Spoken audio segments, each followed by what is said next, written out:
हम तुम लोगों को बतलाए थे शाहजहां का कितना बेटा? 4। सबसे बड़ा बेटा दारा, पढ़ा लिखा विद्वान। एक बेटा शाह सुजा, एवरेज है, ने ढेर तेज है, ढेर बोका है, मोटा मोटी है।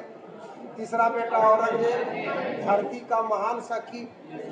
एक बार इसकी बीवी बोली थी औरंगजेब को कि तुम दक्षिण भारत के चक्कर में कहीं उत्तर भारत नहीं खो दो। जानते हो, एकरा लगा कि हमारे औरतीय षड्यंत्र रच रही है और उसको खुशी खुशी जेल दे दिया। हाँ बाप रे, मतलब तुम लोग सबक लो इस सब से कि राजा लोग किया करता था। समझ में आ गया तुम लोगों को? नहीं बोला? अरे ये अपने आप को बहुत बड़ा चरित्रवान समझता था। कौन? औरंगजेब। क्यों? क्योंकि शादी किया था मात्र 4, क्योंकि इस्लामिक रिवाज में 4 शादी अलाउ है। और इसका सब्सिडरी पेपर था 1। सब्सिडरी पेपर गुजारा है ना? अरे पागल, यूनिवर्सिटी सिलेबस में 1 पेपर ऑनर्स होता है, 2 सब्सिडरी होता है। राजतंत्र है, मुस्लिम राजा 4 गो बिया कभी भी कर सकता है।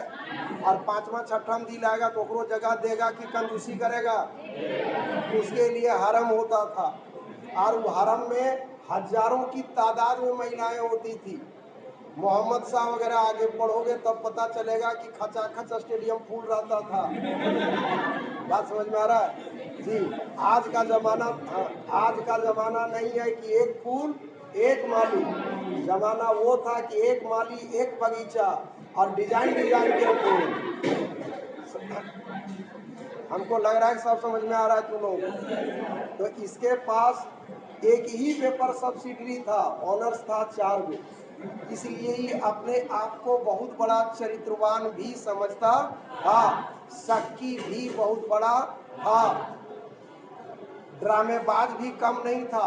हम बोले कि कुरान की लिखी हुई बातों को ताड़ के पेपर पर लिखता था, मार्केट में बेचता था और उससे जो पैसा मिलता था उससे अपना गुजारा करता था। इसलिए अधार्मिक प्रवृत्ति का था, इसलिए इसको जिंदा पीर भी कहा जाता है। जमाना जानता था कि शाहजहां ही बनेगा दारा सिको ही बनेगा शासक। शाहजहां का सबसे बड़ा बेटा कौन? ये सब जान रहा है कि दारा ही बनेगा शासक, लेकिन इसने दारा सिको का सर धड़ से काट कर अलग कर दिया, शीशा के जार में भर दिया और दिल्ली के गली में घुमा दिया ताकि आवाम की हरेक जनता को इस बात की जानकारी मिल जाए कि दारा सिको मारा गया है, मरिया गया। ये कैरेक्टर है कौन? औरंगजेब। एक और भाई था मुराद, वगैरह दारू पिला लिया और फिर फांसी में चढ़ा दिया। बात समझ में आ रहा है? ये शुभ शुभ काम कौन किया है? औरंगजेब। एक और भाई था शाह सुजा, उसका भी विकेट यही लिया। इस प्रकार कुल मिला करके इसने अपने भाइयों का कत्ल करके सत्ता प्राप्त कर लिया। कौन? और यही वो कैरेक्टर था जिसने अपने बाप औरंगजेब को जेल में डाला। और पप्पा अगर आप पूछा शाहजहां किसको? औरंगजेब को, कि कुछ मेरे लिए भी जुगाड़ दो खाना पानी का, तो वही कहा कि क्या नाश्ता लोगे? कहा गुड़ और चना। आज जो जेल में चलता है ना गुड़ चना, वो शाहजहां का ही देन है, वही समय से चला आ रहा है। औरंगजेब फिर पूछा कि काम क्या करोगे? कहा कि काम तुम हमको एक ही दो, तुम अपना बेटा को पढ़ने मेरे पास भेज दो। औरंगजेब कहा कि हम बर्बाद हो जाएं, मर जाएं, लूट जाएं, कट जाएं, लेकिन हमारा बेटा थोड़ा सा नहीं पढ़ेगा। कारण ये है कि अगर तू मन लगा के चुगली कर दिया, मेरे ही बारे में बता दिया, मेरा ही बेटा मेरा ही विकेट ले लेगा। ये कैरेक्टर है कौन? औरंगजेब। एकदम कट्टर मुसलमान अंदर से, लेकिन जरा सा भी भाप नहीं निकलने दे रहा है कि हमारे पास कोई कट्टरता है। अकबर अय्याश था, हम उस जमाने के हैं इसलिए हम देखे हैं, इसलिए हम जान रहे हैं, हाँ इसलिए हम पढ़ा भी पा रहे हैं। लेकिन वो कभी भी शासन सत्ता के रुख को नहीं पलटा, वो समझा। अनपढ़ था अकबर, लेकिन वो इस चीज को जानता था कि हिंदुस्तान में हिंदुओं पर शासन करना है, इसलिए वो धर्मनिरपेक्षता का बुनियाद रखा था। धर्मनिरपेक्षता मतलब जिसको जो धर्म मानना है माने, कोई तुमको रोकेगा नहीं, कोई तुमको टोकेगा नहीं। और एक चीज और था, जजिया एक कर होता था। जजिया कर उससे लिया जाता था जो लोग इस्लाम धर्म को नहीं मानते थे, मतलब सिख, ईसाई, अंग्रेजी में बोली क्या, नन मुस्लिम। नन मुस्लिम कौन मुस्लिम? नन मुस्लिम। हरियाणा जी। तो इस प्रकार तुम्हारा औरंगजेब जो करैक्टर है, ये जहर के, शहद के नीचे जहर दबा है और राख के नीचे चिंगारी दबा है। बड़ा खतरनाक आइटम था। कौन? औरंगजेब। बापा उपा सबको काट कूट के फुर्सत हो गया यार। 2 बार राज्याभिषेक यही किया, एक 1658 में और एक 1659 में। कब कब बोले? 1658 और राज्याभिषेक करने के बाद कितना लंबा नाम रखा है जो उसको अपने याद नहीं होगा। नाम जरा धीरज धर के सुनेगा। नाम रखा है अबुल मुजफ्फर मुवाहिदीन मोहम्मद औरंगजेब बहादुर आलमगीर बादशाह गाजी। हाँ, इतना भयंकर नाम है और एक आदमी का नाम है। नाम फिर सुन लेगा, अबुल मुजफ्फर मुवाहिदीन मोहम्मद औरंगजेब बहादुर आलमगीर बादशाह गाजी। इसमें कुछ भी मत रखना, ये मिलेगा इतना लंबा नाम, खाली आलमगीर दिमाग में रखना। कौन गिर? कौन गिर? कौन गिर? दंड दंडन है। इस प्रकार सत्ता इसके हाथों में आ चुका है, कट्टर सुन्नी है। तो उस वक्त ज्यादातर उच्च अधिकारी हिंदू थे। स्वाभाविक है कि अब अगर वो ज्यादा कट्टरता वाला बात लागू कर देगा, सब हिंदू विरोध कर देगा। इसलिए वो ऐसा कदम उठाया जिससे उसका कोई विरोध न कर सके। इसके लिए वो क्या किया कि उच्च पदों पर बैठे हिंदू अधिकारियों को ऐसे अभियान के लिए भेज दिया जहाँ 2 ही बातें हो सकती थी, या तो वो मारा जाता या तो वहाँ समय ज्यादा लगता। बात समझ में आया? या तो वो मारा जाता या तो समय ज्यादा लगता, और उस पद को लंबे समय तक खाली छोड़ा नहीं जा सकता था। यही कारण था कि अब उन पदों पर वैसे वैसे लोगों को भरा जो इसका कट्टर समर्थक था। किसका? औरंगजेब का। मतलब अब इसकी विचारधारा को जमीन पर उतरने से कोई रोक नहीं सकता। इस प्रकार ये जो औरंगजेब है, अब छोटा छोटा कदम उठाता है। इसका मुख्य लक्ष्य था इस देश को दारुल उल इस्लाम में कन्वर्ट करना। किसमें कन्वर्ट करना? बोलो दारुल उल इस्लाम। दारुल उल इस्लाम मतलब इस देश को एक मुस्लिम राष्ट्र के रूप में कन्वर्ट करना। यहाँ तक पढ़िया गया। तो एक ही काम करेगा यार। अकबर पूरा धर्मनिरपेक्षता दिए हुए, तो स्वाभाविक है कि इसका विरोध होगा, और विरोध होगा तो पुरजोर होगा। किसका? किसका? किसका? इसलिए छोटा छोटा कदम उठाया ये देखने के लिए कि इसकी क्रिया की प्रतिक्रिया क्या होती है। तो इसमें सिक्कों पर कलमा खुदवाना बंद करवा दिया। कलमा मतलब कुरान में लिखी हुई बातों को लिखा जाता था सिक्कों पर, तो वो बंद करवा दिया। इस पर उसको प्रतिक्रिया चेक करना था। एक त्योहार नौरोजा का त्योहार, ये कहा कि ये हिंदू रीति रिवाज से प्रभावित है, इसलिए नौरोजा के त्योहार को भी बंद करा दिया। शराब की इजाजत इस्लाम नहीं देता, इसलिए इसने शराब के ऊपर भी रोक लगा दिया। सार्वजनिक संगीत पर भी इसने रोक लगा दिया। कुल मिलाकर के इस तमाम अपमान और दारू पर रोक लगाया। पीने वाला घरों में बैठ के नहीं पी लेगा, हाँ, तो कोई फर्क पड़ेगा? हाँ या ना? पब्लिक पैलेस में गीत संगीत बंद है, बंद है, कोई फर्क नहीं है। ये प्रतिक्रिया चेक करना चाह रहा था कि आवाम की जनता इस क्रिया के ऊपर प्रतिक्रिया क्या व्यक्त करती है। सब साइलेंट रहा, कोई कुछ बोला नहीं। और जब कोई कुछ बोला नहीं तो बट नेचुरल है कि इस स्थिति में इसका मनोबल बढ़ता चला जाता है।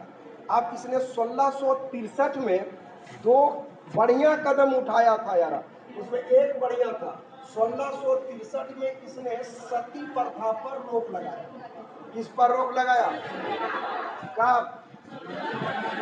सती प्रथा बुझा रहा है ना, कि अगर पति मर गया हो तो पत्नी को भी जला देता था जी, उसी चिता पर। खैरियत है तुम लोग उस टाइम पीरियड में नहीं जन्मे। हाँ? तो सती प्रथा के ऊपर रोक लगाया।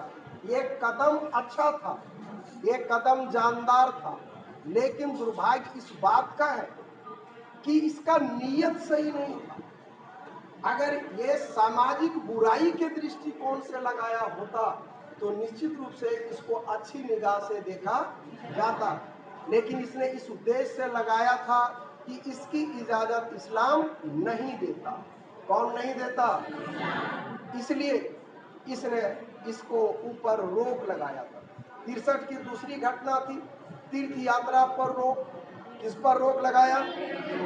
तीर्थ यात्रा पर रोक नहीं लगाया, तीर्थ यात्रा पर कर लगाया, टैक्स लगाया। जैसे तुम हर हर महादेव जा रहे हो बैजनाथ धाम तो टैक्स भरो। कौन कौन है उधर? वैष्णव धाम। हाँ, तो जहां जहां जाना है जाओ, लेकिन सरकार को टैक्स भरो। तो तीर्थ यात्रा पर कर ये घटना है कब का? 1663। कब का है? तो 63 का कितने काम? 2 काम। तीर्थ यात्रा पर रोक और तीर्थ यात्रा पर कर और सती प्रथा पर रोक। क्या क्या बोले? सती प्रथा पर रोक और तीर्थ यात्रा कर। तीर्थ यात्रा पर, तीर्थ यात्रा पर, तीर्थ यात्रा पर डन है। अब लगा कि हिंदू लोगों को जब टैक्स देना पड़ेगा, दंदना के सब हिंदू मुसलमान में कन्वर्ट हो जाएगा, लेकिन हिंदू भी हद थर था, कोई प्रभाव नहीं पड़ा। तब कहा कि अब क्या किया जाए, तो इसने 65 में एक कदम उठाया। 65 मतलब 1665 में इसने क्या कदम उठाया कि इसने कहा कि जो हिंदू व्यापारी हैं उससे 5% टैक्स लेंगे और मुस्लिम व्यापारी है उससे 2.5% लेंगे। ये फरियाया? हाँ या ना? मुसलमान से कितना कितना बोला? जोर से बोलो। 2.5%। और हिंदू व्यापारी से तो हिंदू 5% दे दिया। कहा कि उम्र में हम इतना कष्ट नहीं झेलेंगे। बात समझ रहा होगा तुम लोग, कभी कभी टाइम लगता है समझने में, लेकिन तुमको नहीं समझ में आएगा। वो लोग टैक्स हिंदू लोग देना स्वीकार कर लिया, लेकिन इस्लाम को स्वीकार नहीं किया। अब औरंगजेब बौड़ा गया कि साला ये हो क्या रहा है। काफी 67 में हाँ 1667 67 में 66 में 67 64 1667 में इसने कहा कि हम मुस्लिम व्यापारी से 1 रुपया टैक्स नहीं लेंगे। अब लगा बेटा अब तो फ्री चक्कर में आएगा, लेकिन कोई प्रभाव नहीं पड़ा। इस बार रटेगा कैसे? 63 में 2 का तीर्थ यात्रा पर कर, सती प्रथा पर रोक। 65 में आप दिमाग 65 में रखेगा, 65 में हाफ, 67 में साफ, एक के बाद में रह जाएगा। 65 में हाफ, 67 में 65 में 67 में 65 में 67 में डन है। कोई प्रॉब्लम? अबरी क्या किया, देखा कि हिंदू लोगों पर कोई प्रभाव नहीं पड़ रहा है, अब क्या करें भाई? तो अबरी 1668 इसमें क्या किया, हिंदुओं के सब त्योहार पर रोक लगा दिया। हाँ, हिंदुओं के सारे त्योहारों पर रोक। तो यार दिवाली दशहरा पर रोक, नहीं बोला। अब एक बात बतलाओ, हिंदुओं का 90% त्योहार है जो घर में मनाता है। अब होली आया है, झुमझुमा फ्रेश लेना है, मुर्गा और मीट खाना है, प्रदर्शनी लगाने कोई जगह है कि घर में रंग अबीर थोप लेगा तो कोई प्रभाव नहीं पड़ा। अब दशहरा है, नहीं जाएगा मेला, कोई दिक्कत नहीं है, लेकिन नया कपड़ा पहन के घर में चहक तो सकता है ना। तो यहाँ फिर इस्लामीकरण नहीं हुआ। तो ये अंदर से है परेशान कौन, यहाँ तक रटाया। 63 में तीर्थ यात्रा कर लगाया, कब लगाया? 63 में। और 63 में दूसरा क्या है? सती। कौन प्रथा पे? 65 में हाफ है, 67 में साफ है, 68 में हिंदू त्योहार पर रोक, 68 में सोच लो। अब एक और होता है 70 में। अभी डेट में कितना मजा आ रहा है टोनी, और यही डेट से खून सूखता है इतिहास में सबका। 1670 में इसने क्या किया? तो लोग नेता लोगों को देखा है? अबे नेता देखा है, हीरो हीरोइन देखा है? मीडिया में जाता है तो ऐसे ऐसे हाथ में हिलाता है कि हम ठीक है, तू अपना सोचो। बात समझ में आ रहा है? तो ध्यान रखना, 1670 में ये क्या किया? इसी को कहा जाता था झरोखा दर्शन। प्रत्येक दिन राजा छतवा में चढ़ करके ऐसे ऐसे हिला देता था कि हम ठीक ही हो तो अपन सोच। इसको क्या कहा जाता था? झरोखा दर्शन। कौन दर्शन? तो ये झरोखा दर्शन पर रोक है 1670 में। कब है? कौन दर्शन? कौन दर्शन? डन है, सोच लो। 63 में 2 काम है, सती प्रथा और तीर्थ यात्रा पर कर। सती प्रथा पर रोक और तीर्थ यात्रा पर कर, ये 63 में।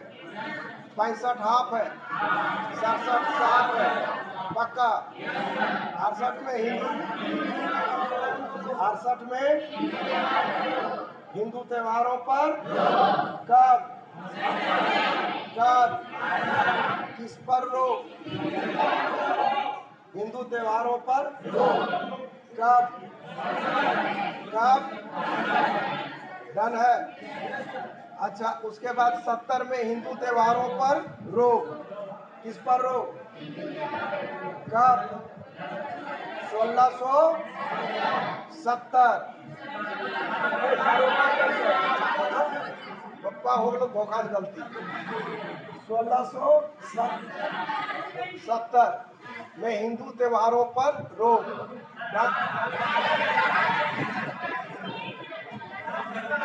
अच्छा हो गए। 63 में 2 काम है, सती प्रथा पर रोक और तीर्थ यात्रा पर कर। 65 में आप, 67 हिंदू त्योहारों पर रोक। 70 में आए हैं लोग।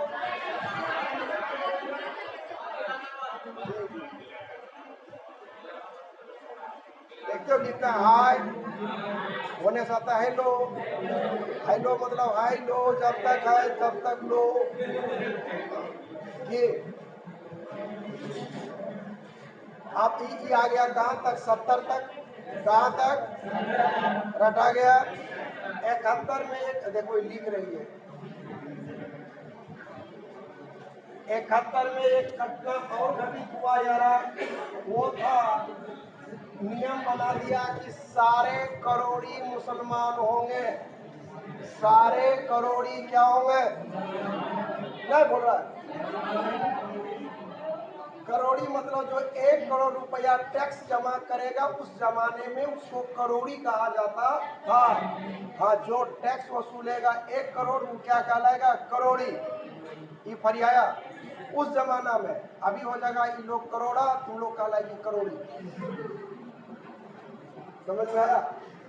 ये सारे करोड़ी क्या होंगे? मुसलमान। करोड़ी मतलब वे उच्च अधिकारी जो 1 करोड़ रुपए के राजस्व की वसूली किया करता था, वो लोग क्या कहलाता था? करोड़ी। क्या कहलाता था? तो सारे करोड़ी क्या होंगे? ये कब है? 71 में।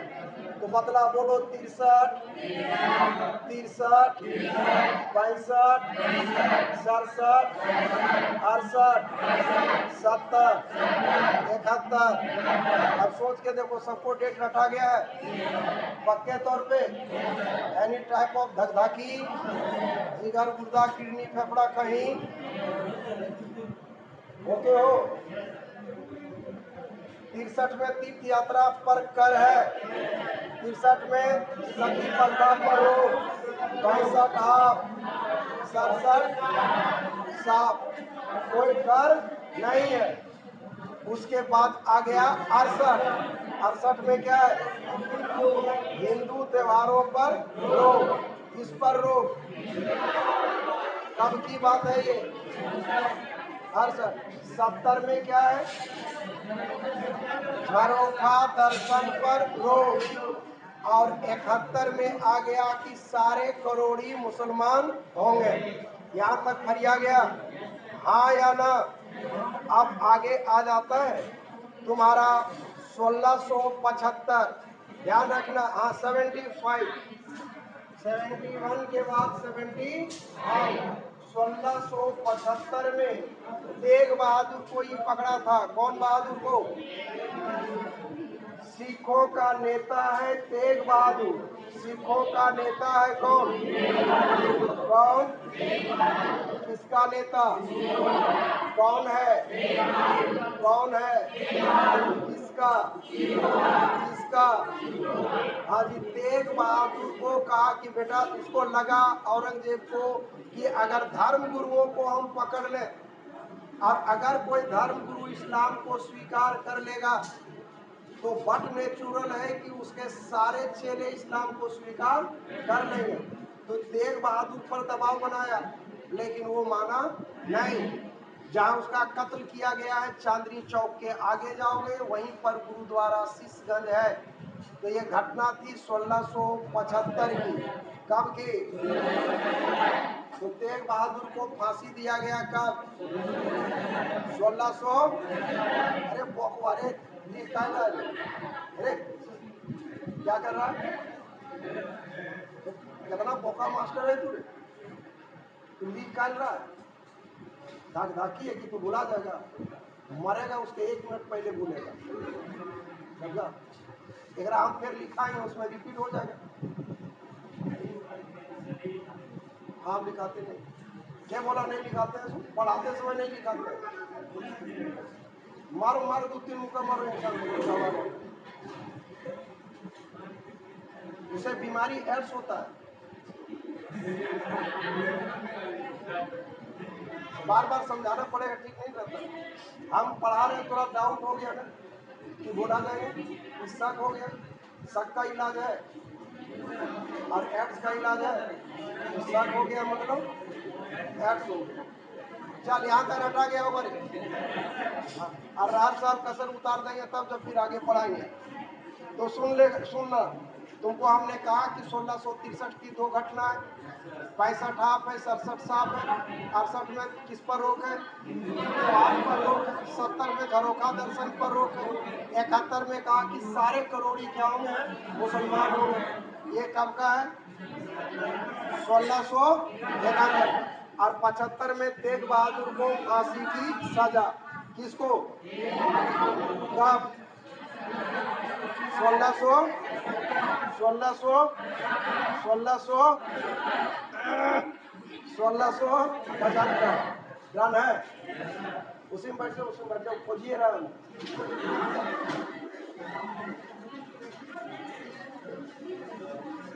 ये दोनों पसंद नहीं आया।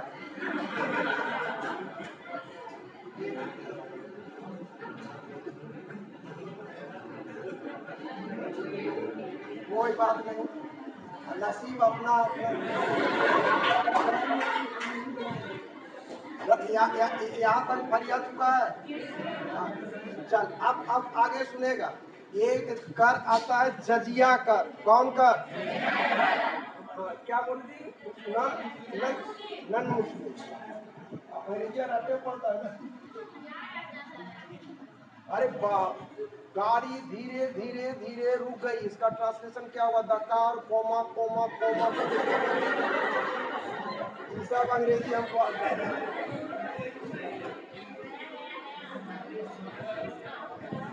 धीरे धीरे रुका है ना। सोल जो होना हो भीटू टीटू तू जानो, लेकिन कोमा कोमा मतलब धीरे धीरे होता है ना, और फुल स्टॉप मतलब रुक जाना। गाड़ी धीरे धीरे धीरे रुक गई, बेकार comma comma comma full stop. कहीं कोई धमेले नहीं है क्या? अभी तो भीटू टीटू गरम पकड़ा जाएगा क्या? अब तो लोग ट्रांसलेशन से अंग्रेजी सीखो। बोलती है ब्यूटीफुल, ब्यूटी मतलब सुंदर, और फुल मतलब मूड। हम जो जानते हैं अपना हम बतला रहे हैं। ब्यूटीफुल मतलब हुआ सुंदर मूड। बटर मतलब क्या होता है? मक्खन। फ्लाई मतलब उड़ना, संधि विच्छेद होगा ना। बटर फ्लाई मतलब मक्खन का उड़ना। मैंगो, मैन मतलब आदमी, गो मतलब जानवर, मैंगो मतलब आदमी जानवर। ये सब ग्रामर हम ही सिखाएंगे।